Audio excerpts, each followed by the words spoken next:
Hi, my name's Cameron Carlson with AnimeOnLocation.tv at Matsuricon 2011, and I have with me the talented artist and guitarist, Eric Stuart. Which is why I'm the voiceover actor and singer-songwriter. My name is Eric Stuart. So a really basic question. How'd you get started in the whole cool entertainment industry?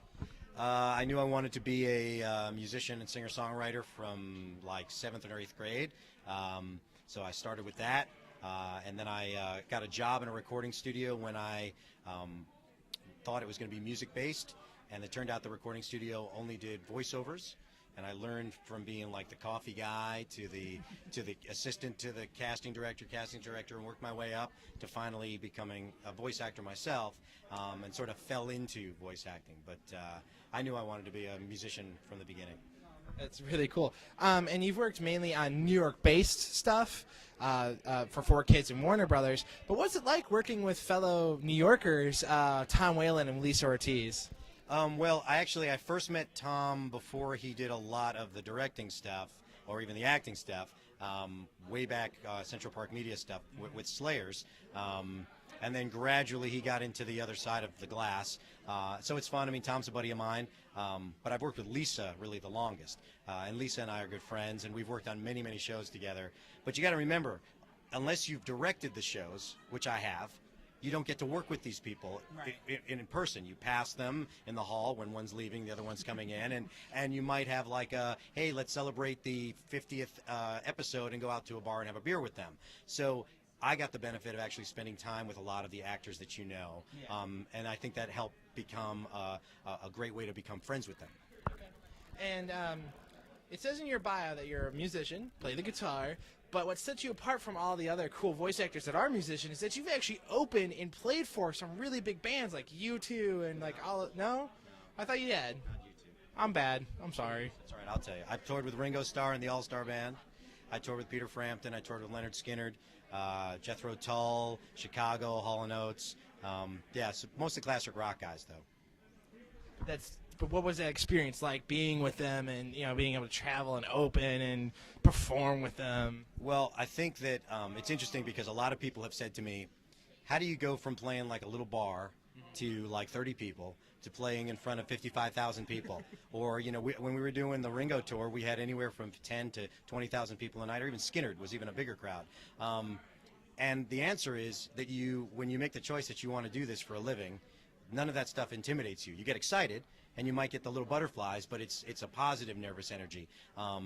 And it was great to work with those people because I grew up listening to all of them, and so they're all influences of mine. And a nice little thing about the tour with Ringo was he had the All-Star Band, so there were Jack Bruce from Cream, and Peter Frampton was in that band, and Gary Brooker from Procol Harum, and Simon Kirke from Bad Company. And what was neat was every night I opened for them, I said, it's such an honor to share the stage because I play music basically because of what these guys have done before me.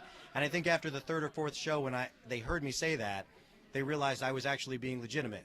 And so they sort of embraced me and let me hang out with them more. But no, it was great. I mean, that's what everybody dreams about. And it's great if the fans like your music, but when a contemporary or even someone that you have grown up listening to or idolizing, or have been influenced by, when they say to you, hey man, I really like your stuff, that sort of justifies what you're doing. So. All right, cool. It says that you've done a lot of work with 4Kids and Warner Brothers projects. Which one was one of those your favorite to work on? I mean, Pokemon was a lot of fun because that was my first huge success.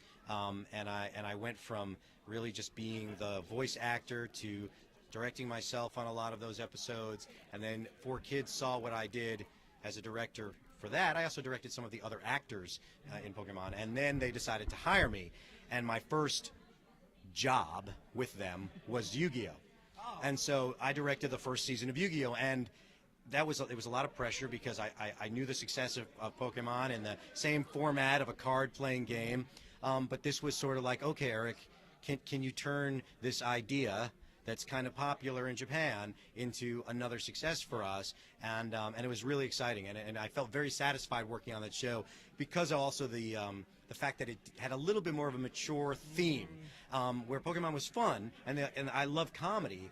the Yugioh storylines allowed me to test some of the depth of the actors and push them into darker places as well. And a guy like Dan Green, who's a good buddy of mine, he's a fantastic actor.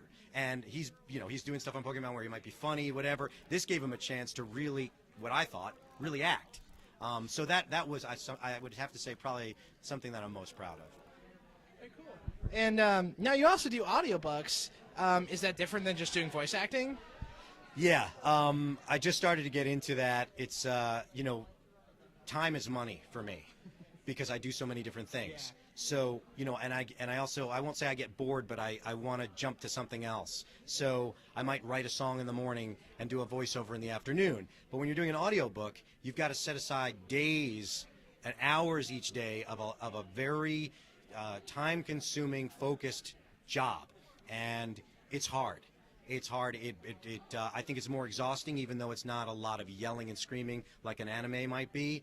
But it's just really just the paying attention to pace and trying to keep someone interested for hours, and then I also self-engineer them and then edit them and then I mix them. So even when I'm done recording them, I've got to then go back in and do all the post work, and that'll burn me out. Like, I can't, some people have asked me to do more than one book a month, and I'm like, no, because then I'd never leave my studio ever. Yeah. But it is, I got to say, it is a cool thing to be able to say I can do, but when I get a new job of them, I don't jump up and down and say, yes! It's still a lot of work. That's cool. And now, of the many cities you visited doing all your tours in the United States, which one was your favorite to actually visit as a city, and why? Visit as a city and why? That's a tough one.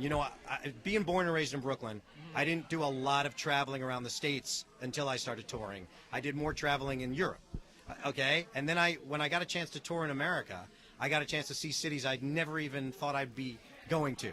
And I loved Portland, Oregon. I thought, Portland was such a cool, I said, it reminded me of the idea if everyone who was a hippie got a job. So there was this real sort of intelligent community, but they were mellow.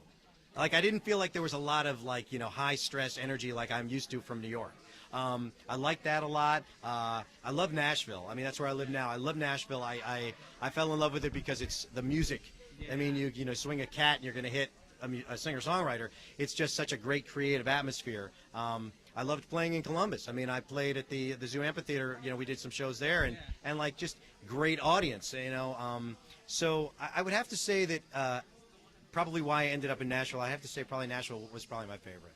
Alrighty, and I know that sometimes there's those pesky no disclosures. Right. Is there anything you really can talk about that you're going to be in shortly that fans can check out? I made a big conscious decision to shift from 50-50 in terms of my voice acting to my music by making the move to Nashville, which also means that I walked away from a lot of projects because I felt it's more about what's in my soul than what's in my wallet. Now, it's not bad to make money, but I just was exhausted from it. Yeah. So right now, the projects that I'm working on voiceover-wise are probably a smaller percentage, and the biggest show that I'm working on is one I can't talk to you about. I mean, because there's not a lot of them. It's mostly what I'm working on is I'm working on a new album right now. It's like that. That's what I'm doing. But I will say this: for those who are not familiar with the show Viva Pinata, which I also directed, and that's a prelay show. I recorded each actor individually, built the audio, and then we sent that to the animators, and then they sent it back to Tweet. So that was really a very cool project to work on. I'm working on another project that would be prelay, which would allow me to just act or direct and build the show again, and that's kind of exciting. So at least I can tell you that. Will I be a voice in it? Will I direct it and produce it? We don't know. All right. Is there any way that fans can kind of get in touch with you via the internet, via Facebook, a Tumblr, or Twitter? I'm on Facebook.